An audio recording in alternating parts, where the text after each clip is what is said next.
সিএনজিটা শেষ মুহূর্তে ছিল, আমাদের সামনে একটা টেম্পো ছিল, ওই টেম্পোটা ট্রেন বারবার হর্ন দিচ্ছিল, লাইনম্যান ব্রিজের উপর দৌড়াচ্ছে, আমাদের সামনে টেম্পোটা ক্রস করে চলে গেছে, কিন্তু আমাদের সিএনজি ক্রস করতে পারে না, আমাদের সিএনজি কে মেরে দিচ্ছে। এটা কি কারণ হয়েছে? কাদের গাফিলতি? আমি জানি না এটা কাদের গাফিলতি, অবশ্যই এটা বোধ থেকে আমার একটা দাবি ভাই, এখানে তুই এক ট্রেন চালা ভাই, আমি আমার জীবন দিয়ে দিব, এখানে ট্রেন চলতে পারবো না, আমি খোদার গজব দিব, আমি আল্লাহকে বলতেছি,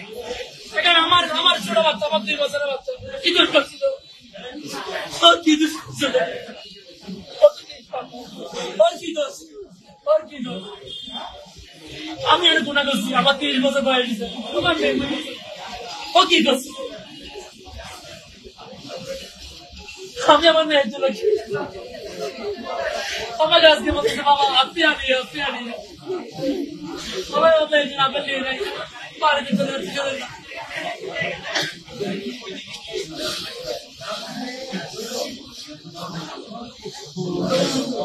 और मैं गाड़ी पानी आ जाए तो पानी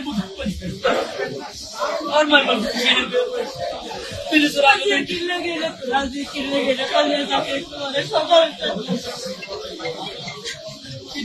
तो माथा माथा करते